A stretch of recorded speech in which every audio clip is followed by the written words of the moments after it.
چې زه لاړم خپلې کمرې ته زما کور واره په مانځه ولاړه وه ډېر زیات خوشحاله شو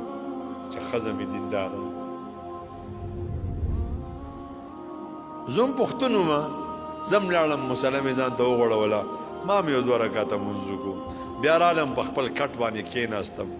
دې چې څنګه سلام وګرځو څه دعا مناجات به د خپل رب سره کړی بیا راله ما ته ودرېده السلام علیکم ورحمت الله وبرکاتو د تقدیر لیکلو چې زه تا سره میلاو کړم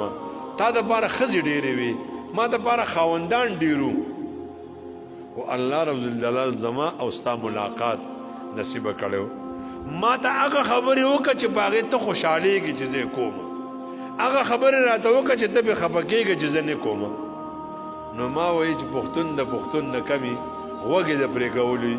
ما ورته هم د شعر په ژبه کې خپل موقف کېښودو چې دا به کوي دا به کوي دا به کوي اوس خاوندان څه وایي زما د مور خدمت به کوي زما د پلار خدمت به کوي او بابا ته یې پخپله نه کوي په پردۍ ښځې باندې د پلار خدمت کوي د پردۍ ښځې باندې د مور خدمت کوي د مور خدمت خو په تا په کار دی مور خدمت نه کوي زه کور ته و تا خدای په خیر کړه پردی کار دی هغې ته حواله کړی دی